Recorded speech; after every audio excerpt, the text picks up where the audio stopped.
Thank you for joining another Infinite Flight Air Traffic Control tutorial. My name is Tyler with Flying Development Studio, and in this video we're going to talk about the tower basics. It's important to note that tower has two separate command lists, one for aircraft on the ground and another for aircraft that are already airborne. When I'm starting tower or approach, I like to customize my map page, and the way we're going to do that is press the settings icon shown here, which allows us to add or remove things like fixes, airways, GPS approach markings, etc. So for tower, I want to declutter as much as possible to focus on aircraft that are inbound or departing. So I'm going to remove terrain, GPS approach markings, and airways. The next thing I want to talk about is infinite flight separation. The first separation is going to be departure-departure separation. This means that the leading aircraft is airborne prior to the second aircraft beginning takeoff roll. The next one is going to be arrival-arrival separation, so the leading aircraft has exited the runway prior to the trailing aircraft crossing the runway threshold. And last but not least, departure-arrival. The departure is airborne prior to the arrival crossing the runway threshold.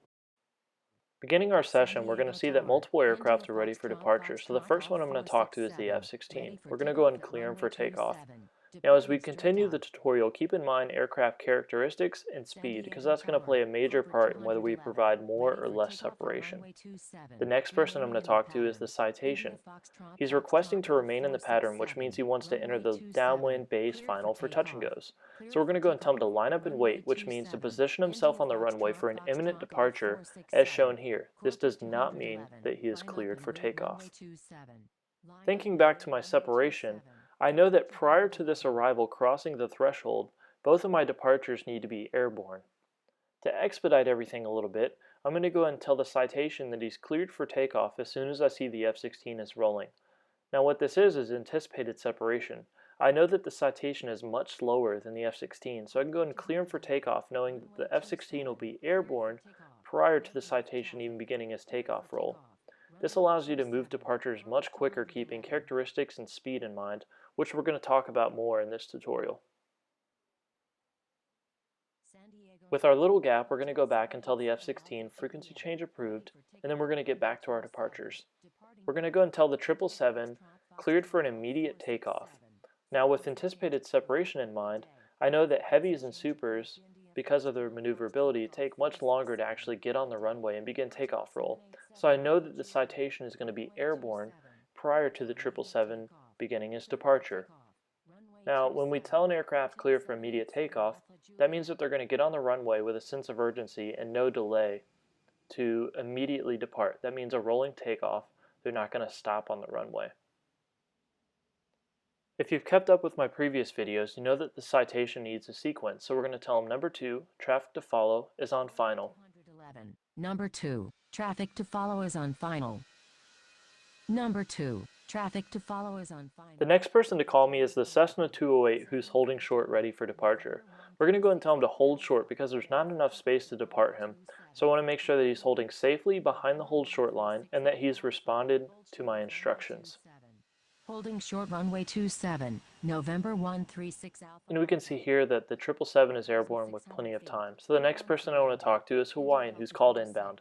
We're going to tell him to enter straight in runway 27, which means proceed directly to final, number 2, to follow our citation on left downwind. Let's get back to our departures. We have the Cessna 208 who is ready for takeoff, and we'll tell him to line up and wait as the 747 passes his position. This gets him ready for an imminent departure as soon as that 747 has cleared the runway. So how we get the 747 off the runway is by using exiting instructions. Those need to be given once the aircraft is at a safe and controlled speed. So this allows us to tell him to turn left, turn right, expedite for traffic, or even hold short or cross one of the parallel runways. As soon as I see the 747 commit to the turn and all parts are clear of the runway edge, I'll clear the Cessna 208 for departure. So if you think back to our separation, the arrival is clear of the runway prior to your departure beginning takeoff roll. So here we're clearing it for takeoff. November 136. As my Cessna begins takeoff, I'm going to reassess the situation, and I realize that I have no aircraft on final. My citation, who's number 1 to the runway, hasn't even turned base yet. So I take a look at my map and I realize that everything's really spaced out and I still have plenty of space for more departures. So we're going to go and tell the 737 to line up and wait. Now, keeping aircraft characteristics and speed in mind, we know that a 737 is much faster than a Cessna 208, so this is a great opportunity to build in more space. You end up with a situation that looks like this as aircraft depart, and that's not good. So I've waited a few miles, and once the Cessna 208 is maybe 2 or 3 miles off departure in, I'm going to tell the 737 cleared for takeoff. India Delta 46. As our 737 is departing, I want to go back and make sure my arrivals are taken care of. So I noticed that Hawaiian has not been cleared to land. So we're going to tell him number 2, cleared to land, and he's following the citation. So as we see on our map, Hawaiian is cleared to land and we're good to go. So let's go back and talk to our 747. Now, using anticipated separation that I mentioned before, heavies and supers are going to take a little bit to get on the runway, so we're going to clear them for an immediate takeoff, knowing that the 737 will be airborne, and we're going to have plenty of space, as you can see here. Now, my only worry is, will he be airborne before the arrival crosses the threshold?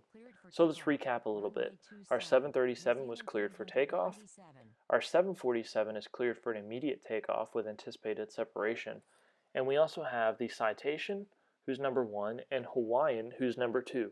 They've both been cleared to land, and we're all set. Let's see how this plays out. Our 747 is airborne, just as our Citation is about to cross the threshold. So remember, you can keep it really tight here. If all else fails, send somebody around. It's okay. As I'm waiting on my arrival, I'm going to talk to the 747 and tell him frequency change approved. Because he's departing, I don't need to worry about him. He can contact departure, approach, center, or just the nearest Unicom if none of those are available. So the next thing I want to think about is the citation and giving an exit instruction. Now remember, we don't give it as soon as they touch down, make sure they're at a safe speed, but because there's an aircraft on final, we're going to tell them to exit left and expedite for traffic on final. And as we fast forward a little bit, we see that the Citation has cleared the runway prior to Hawaiian crossing the threshold. So at this point, we can sit back and relax. Remember, tower's fun, so you get the best seat in the house to watch perfectly executed landings just like this one. For more tutorials, subscribe to this YouTube channel or visit community.infiniteflight.com. Be on the lookout for new episodes as we go more in depth with Tower. Thanks for watching, and I look forward to seeing you in the skies of Infinite Flight.